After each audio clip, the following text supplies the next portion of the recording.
Hi friends, ഞാൻ Anandu. Welcome to my YouTube channel.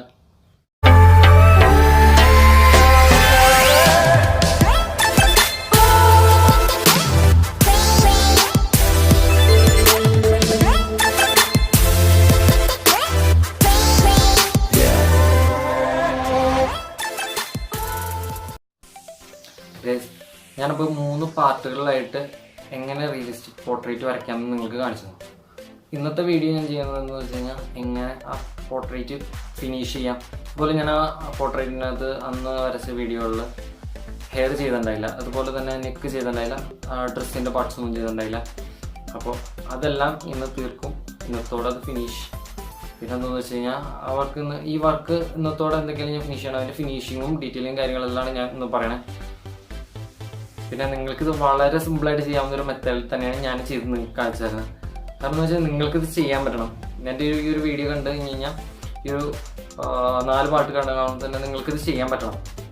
അതിന് വേണ്ടിയിട്ടാണ് ഞാൻ 4 പാട്ടുകളായിട്ട് ഇറക്കിയതും അതുപോലെ തന്നെ ഇത്ര സിമ്പിളായിട്ട് നിങ്ങൾക്ക് പറഞ്ഞു തന്നതും. അപ്പോൾ നിങ്ങളിത് മാക്സിമം ട്രൈ ചെയ്യുക. താല്പര്യമുണ്ടെങ്കിൽ ഉറപ്പായിട്ടും മാക്സിമം ട്രൈ ചെയ്യുക. നിങ്ങൾക്ക് സാധിക്കും, നിങ്ങളെ കൊണ്ട് പറ്റും. എൻ്റെ വീഡിയോ നിങ്ങൾക്ക് ഇഷ്ടപ്പെട്ടെങ്കിൽ നിങ്ങൾ സബ്സ്ക്രൈബ് ചെയ്യുക, മറക്കാതെ സബ്സ്ക്രൈബ് ചെയ്യുക. കാരണം എനിക്ക് സബ്സ്ക്രൈബേഴ്സ് ഒന്നും ആയിട്ടില്ല. അപ്പോൾ മറക്കാതെ സബ്സ്ക്രൈബ് ചെയ്യുക, അതുപോലെ സപ്പോർട്ട് ചെയ്യുക. ഓക്കെ, നെക്സ്റ്റ് നമ്മൾ ഇതേപോലത്തെ നല്ല നല്ല വീഡിയോകളായിട്ട് ഞാൻ ഇനിയും വരും. Okay, bye. നമുക്ക് നേരെ വീഡിയോയിലോട്ട് പോകും. ഇതിപ്പോൾ ഞാൻ പറഞ്ഞ പോലെ ഹെയർ ആണ് ചെയ്യാൻ പോകുന്നത്. അപ്പോൾ ഇതിന് മുന്നത്തെ പാർട്ടുകളായിട്ടുള്ള 3 പാർട്ടുകളുണ്ട്. അപ്പോൾ അത് കാണാത്തവരുണ്ടെങ്കിൽ അതിൻ്റെ ലിങ്ക് ഞാൻ ഡിസ്ക്രിപ്ഷൻ ബോക്സിൽ ഇട്ടേക്കാം. ഇതിപ്പോൾ ഞാൻ ഹെയർ ലെയറായിട്ട് ചെയ്യണം. നമുക്ക് എന്താണെന്ന് വെച്ച് കഴിഞ്ഞാൽ ഹെയർ ചെയ്യുമ്പോൾ ഒത്തിരി ഡാർക്കായിട്ടുള്ള നമ്മൾ റെഫർ ചെയ്യണ പിക്ചറിൽ ഒത്തിരി ഡാർക്കാണെങ്കിൽ നമ്മളെന്താ വെച്ചാൽ 10B പെൻസിൽ യൂസ് ചെയ്യാം. അല്ലെങ്കിൽ നമുക്ക് അതിനനുസരിച്ച് ഷെയ്ഡ് വന്നനുസരിച്ച് നമുക്ക് പല പെൻസിലുകൾ യൂസ് ചെയ്യണം. ഇത് ഫസ്റ്റ് ഞാൻ ലെയറായിട്ട് ചെയ്യണം. അപ്പോൾ ഫസ്റ്റ് ലെയറിന് 10B പെൻസിൽ യൂസ് ചെയ്ത് ഫുൾ ചുമ്മാ കൊടുക്കുകയാണ്. കാരണം ഇത് നമുക്ക് ഇനി ബ്ലെൻഡ് ചെയ്യേണ്ടതുണ്ട്. അതുകൊണ്ട് തന്നെയാണ് ഞാൻ ചുമ്മാ ഒരു ഗ്യാപ്പ് ഇട്ട് പോലെ കൊടുക്കുന്നത്. പിന്നെ ഇതുപോലെ കൊടുക്കേണ്ട സമയത്ത് ശ്രദ്ധിക്കേണ്ട കുറച്ച് കാര്യങ്ങളുണ്ട്. അതെന്താണെന്ന് വെച്ച് കഴിഞ്ഞാൽ നമ്മൾ ഹെയറിൻ്റെ മുകൾഭാഗം വരുന്നത്, മുകൾഭാഗം എന്ന് വെച്ച് കഴിഞ്ഞാൽ അതിൻ്റെ കടഭാഗം മുകൾഭാഗത്ത് നമുക്ക് കാണാൻ പറ്റും. അപ്പോൾ ആ ഒരു പോർഷൻ ഒഴിച്ചിട്ട് വേണം നമ്മൾ ബ്ലെൻഡ് ചെയ്തെടുക്കാൻ. അതിന് ശേഷം വേണം അവിടെ വരച്ചു തുടങ്ങാൻ. അതെങ്ങനെയെന്ന് ഞാൻ കാണിച്ചു തരാം. ഇപ്പോൾ ഫസ്റ്റ് ലെയർ ഞാൻ അവിടെ വെച്ചിരുന്നു, അത് ബ്ലെൻഡ് ചെയ്തു. അതിന് ശേഷം വന്നത് സെക്കൻഡ് ലെയറാണ്. സെക്കൻഡ് ലെയറിൽ 10B പെൻസിൽ തന്നെ യൂസ് ചെയ്യണം. ആ പെൻസിലിനെ നമുക്ക് ചാർക്കോൾ പെൻസിൽസ് യൂസ് ചെയ്യുക. കാരണം ഞാൻ ഇതൊറ്റ മീഡിയ ആയിട്ട് തന്നെ ചെയ്യണം. അതുകൊണ്ടാണ് ഞാൻ ചാർക്കോളൊന്നും യൂസ് ചെയ്യാറുള്ളത്. ചാർക്കോൾ യൂസ് ചെയ്യുമ്പോൾ ശ്രദ്ധിക്കേണ്ട കാര്യം എന്ന് വെച്ച് കഴിഞ്ഞാൽ അധികം അമർത്തി വരച്ചാൽ ചാർക്കോൾ കൊണ്ട് വരയ്ക്കാൻ പറ്റില്ല. നമ്മൾ ഫസ്റ്റ് ലെയറിനും പിന്നെ ലാസ്റ്റ് ലെയറിനാണ് ചാർക്കോൾ യൂസ് ചെയ്യുകയാണെങ്കിൽ തന്നെ. അങ്ങനെ യൂസ് ചെയ്ത് കഴിഞ്ഞാൽ കുറച്ചുകൂടി ഹെയർ നല്ല ക്ലാരിറ്റിയിൽ കിട്ടും. അപ്പോൾ നമ്മൾ ചാർക്കോൾ എപ്പോഴും ഷാർപ്പ് ചെയ്തുകൊണ്ടിരിക്കേണ്ടി വരും. ഇതിപ്പോൾ 10B പെൻസിൽ ഞാൻ എപ്പോഴും 10B പെൻസിലും അങ്ങനെ തന്നെയാണ്, എപ്പോഴും ഷാർപ്പ് ചെയ്യണം. കാരണം എന്താ വെച്ച് കഴിഞ്ഞാൽ ഒറ്റ വരയ്ക്ക് തന്നെ അത് പകുതിയോളം അതിൻ്റെ ബ്ലഡ് പോകും.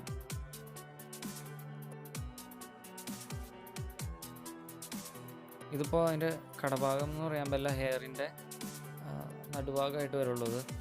ഇനിയാണ് ബ്ലെൻഡിങ്. അപ്പോൾ സെക്കൻഡ് ലെയർ ഞാൻ ബ്ലെൻഡ് ചെയ്തു. അതിന് ശേഷമാണ് നമുക്ക് അതിൻ്റെ കടഭാഗം വരയ്ക്കേണ്ടത്. അപ്പോഴാണ് അത് ഹെയർ ഇറങ്ങി വരുള്ളൂ.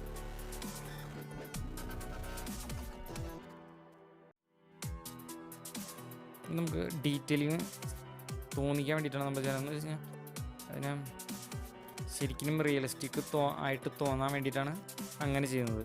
അപ്പോൾ എന്താണെന്ന് വെച്ച് കഴിഞ്ഞാൽ ആ ഉള്ളിലെ ഭാഗം എന്ന് വെച്ച് കഴിഞ്ഞാൽ ഉൾഭാഗം നമുക്ക് കാണുന്ന വിധത്തിൽ തന്നെ നമുക്ക് ചെയ്യാൻ പറ്റും. നമുക്ക് ഷെയ്ഡും വയ്ക്കാൻ പറ്റും.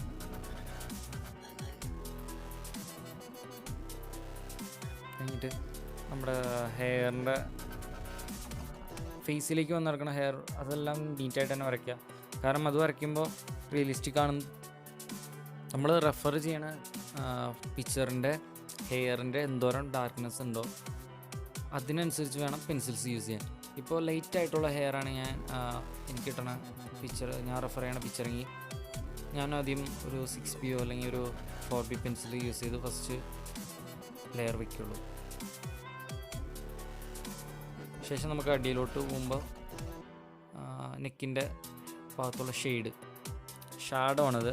നെക്കിൻ്റെ ഭാഗത്തുള്ള നമുക്ക് ഷാഡോ അത് ഞാൻ 8B പെൻസിൽ വെച്ചിട്ട് ബ്ലെൻഡിങ് സ്റ്റെമ്പ് യൂസ് ചെയ്യാം. ഇതിപ്പോൾ 2B പെൻസിൽ വെച്ചിട്ട് എല്ലായിടത്തും ഞാൻ ഷെയ്ഡ് ചെയ്തു. അതിന് ശേഷം ബ്ലെൻഡ് ചെയ്തു. കാരണം അപ്പോൾ നമുക്ക് നല്ല നീറ്റായിട്ട് കിട്ടുന്നതാണ്.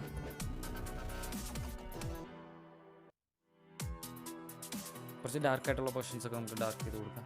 അപ്പോൾ നിങ്ങൾ ശ്രദ്ധിക്കേണ്ട കാര്യങ്ങൾ എന്തൊക്കെയാണെന്ന് വെച്ച് കഴിഞ്ഞാൽ ഇതിന് ലെയറായിട്ട് തന്നെ കൊടുക്കുക. ബ്ലെൻഡിങ് ചെയ്യുമ്പോൾ നമുക്കൊരു realistic portrait image blending use ചെയ്ത്, ബ്ലെൻഡിങ് മെത്തേഡ് യൂസ് ചെയ്ത് നമുക്ക് ഒരു നല്ല രീതിയിലുള്ള ഒരു പിക്ചർ ആക്കണമെങ്കിൽ നമ്മൾ ലെയറായിട്ട് ചെയ്യും. ഒറ്റ ലെയറിൽ തന്നെ ചെയ്ത് കഴിഞ്ഞ് കഴിഞ്ഞാൽ അതിനൊരു പെർഫെക്ഷൻ കിട്ടില്ല. അത് നിങ്ങളെ കൊണ്ടാവുന്നത്രയും ലെയറുകൾ നിങ്ങൾ കൊടുക്കുകയാണെങ്കിൽ നിങ്ങൾ അത് നല്ല രീതിയിലൊരു വർക്ക് നിങ്ങൾക്ക് കാണാൻ പറ്റുന്നത്.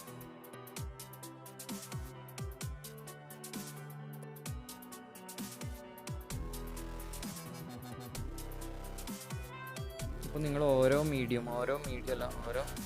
ബ്ലെൻഡിങ് ടൂൾസും നിങ്ങൾ യൂസ് ചെയ്യുമ്പോൾ ശ്രദ്ധിക്കേണ്ട കുറച്ച് കാര്യങ്ങൾ എന്തൊക്കെയാണെന്ന് വെച്ച് കഴിഞ്ഞാൽ ഓരോന്നും യൂസ് ചെയ്ത് നോക്കാം. അപ്പോൾ നിങ്ങൾക്കത് വ്യക്തമായിട്ട് മനസ്സിലാവും അത് എവിടെയൊക്കെ നിങ്ങൾക്ക് യൂസ് ചെയ്യാൻ പറ്റും. അതായത് ഇപ്പോൾ കഴുത്തിൻ്റെ പോർഷൻസ് യൂസ് ചെയ്യാൻ പറ്റുമോ, അല്ലെങ്കിൽ ലിപ്പിൻ്റെ പോർഷൻസാണോ നമുക്ക് യൂസ് ചെയ്യാൻ പറ്റുക, ഐസിൻ്റെ പോർഷൻസാണോ നമുക്ക് യൂസ് ചെയ്യാൻ പറ്റുക എന്ന് നമുക്കത് വ്യക്തമായിട്ട് മനസ്സിലാവും. നമ്മളത് ഇപ്പോൾ ഞാൻ ബ്രഷ്, അതുപോലെ തന്നെ ടിഷ്യൂ പേപ്പർ, പിന്നെ ബ്ലെൻഡിങ് സ്റ്റെമ്പ് ഇതൊക്കെ യൂസ് ചെയ്യുമ്പോൾ എന്താണെന്ന് വെച്ച് കഴിഞ്ഞാൽ നമുക്ക് എവിടെയൊക്കെ എങ്ങനെ കൊടുക്കാം, എങ്ങനെയൊക്കെ ബ്ലെൻഡ് ചെയ്യാം, എങ്ങനെയൊക്കെ ഷെയ്ഡ് കൊടുക്കാം നമുക്ക് വ്യക്തമായിട്ട് മനസ്സിലാവും. അപ്പോൾ അതുകൊണ്ട് അതൊക്കെ യൂസ് ചെയ്ത് നോക്കാം. പിന്നെ എന്താണെന്ന് വെച്ച് കഴിഞ്ഞാൽ നിങ്ങൾക്കിത് പെൻസിൽ ഡ്രോയിങ് ചെയ്യുമ്പോൾ ചിലർക്ക് അത് വേഗം മടുക്കും. കാരണം എന്ന് വെച്ച് കഴിഞ്ഞാൽ ഒത്തിരി ടൈം എടുക്കുന്നുണ്ട്, ചിലപ്പോൾ വേഗം മടുക്കും, അതിനുള്ള ചാൻസ് ഉണ്ട്. പലർക്കും ഭയങ്കര ഇഷ്ടമുള്ളൊരു കാര്യമാണ് ഈ പോർട്രേറ്റ് ഇമേജ് വരയ്ക്കണത്. അതിപ്പോൾ പ്രായ വ്യത്യാസം ഇല്ലാണ്ട് എല്ലാവർക്കും ഇഷ്ടമുള്ളൊരു കാര്യമാണ്. അത് പഠിക്കാൻ വേണ്ടി മാത്രമായിട്ട് പലരും പോകുന്നുണ്ട്. അപ്പോൾ ഈ ഒരു വീഡിയോ കാണുമ്പോൾ തന്നെ നിങ്ങൾക്ക് കുറച്ചെങ്കിലുമൊക്കെ മനസ്സിലാകും ഒരു പോർട്രേറ്റ് ഇമേജ് എങ്ങനെ വരയ്ക്കാം. ഞാനിതിൻ്റെ ഫസ്റ്റ് പാർട്ടിലിട്ടിരുന്നത് എങ്ങനെ നമുക്ക് കോപ്പി ചെയ്യാമെന്നാണ്. ആ ഒരു മെത്തേഡ് എന്ന് വെച്ച് കഴിഞ്ഞാൽ നമുക്ക് ഗ്രിഡ് മെത്തേഡ് എങ്ങനെ യൂസ് ആക്കാം. അപ്പോൾ ഞാൻ ഈ ഒരു പിക്ചറിനെ വരച്ചത് നമുക്ക് ഗ്രിഡ് മെത്തേഡ് യൂസ് ചെയ്തിട്ടാണ്. അപ്പോൾ അതുപോലെ കറക്റ്റായിട്ട് പെർഫെക്റ്റായിട്ട് ഔട്ട്ലൈൻസൊക്കെ നമുക്ക് ഗ്രിഡ് മെത്തേഡ് യൂസ് ചെയ്ത് നമുക്ക് കിട്ടും.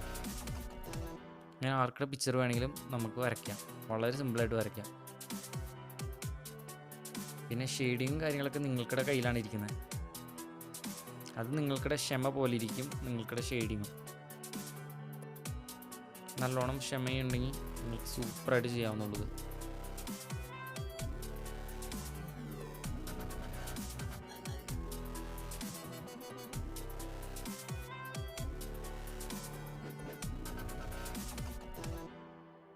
ഞാൻ ഇതിൻ്റെ ഈ ഒരു പിക്ചറിൻ്റെ ഡ്രസ്സിന് ഞാൻ വലിയ ഇമ്പോർട്ടൻസ് കൊടുക്കണില്ല. കാരണം എന്ന് വെച്ചാൽ അത് ഞാൻ സിമ്പിളായിട്ട് കൊടുക്കുകയാണ്. കാരണം അത് ഫുൾ ഡാർക്ക് തന്നെയായിരുന്നു. പിന്നെ അതിൻ്റെ ഷെയ്ഡും കാര്യങ്ങളൊന്നും ഞാൻ വെക്കാൻ നിന്നില്ല.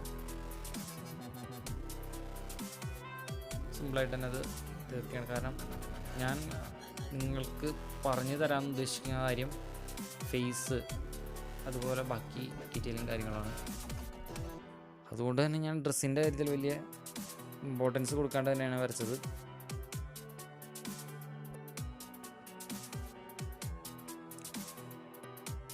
നമ്മൾ ബ്ലെൻഡ് ചെയ്യിച്ച സ്ഥലങ്ങളിലെ ഹെയറിന് എന്തൊക്കെയായാലും ഡാർക്ക് പെൻസിൽ കൊണ്ട് ലൈൻസ് കൊടുക്കണം. അപ്പോൾ അതിനൊരു റിയലിസ്റ്റിക് ലുക്ക് കിട്ടും. പിന്നെ അതുപോലെ തന്നെ ഞാൻ ഇപ്പോൾ എൻ്റെ ടെക്നിക്കൽ പെൻസിലിൻ്റെ ബാക്ക് സൈഡിലെ റൈസർ വെച്ചിട്ട് ഞാൻ പറഞ്ഞിട്ടുണ്ടത് ടെക്നിക്കൽ പെൻസിൽ ബാക്ക് സൈഡിൽ റൈസർ ഉണ്ട്. അത് വെച്ചിട്ട് നമ്മുടെ ഹെയറിൻ്റെ ഹൈലൈറ്റും ലൈറ്റിങ്ങും വളരെ സിമ്പിളായിട്ട് നമുക്ക് കൊടുക്കാം. നമുക്ക് കണ്ണിൻ്റെ കുറച്ച് പോർഷൻസൊക്കെ നമുക്ക് ഫിനിഷ് ചെയ്യാം. കാരണം കൈ അങ്ങോട്ട് പറയുമ്പോൾ അവിടുത്തെ ലൈറ്റ് അവിടെ എല്ലാം ലേറ്റാവും. ഇത്രയേ ഉള്ളൂ, വളരെ സിമ്പിളാണ്. നിങ്ങൾ മാക്സിമം ട്രൈ ചെയ്യുക. അതുപോലെ തന്നെ ചാനൽ സബ്സ്ക്രൈബ് ചെയ്യുക. അപ്പോൾ നമുക്ക് അടുത്ത വീഡിയോയിൽ കണ്ടുമുട്ടാം. ബൈ.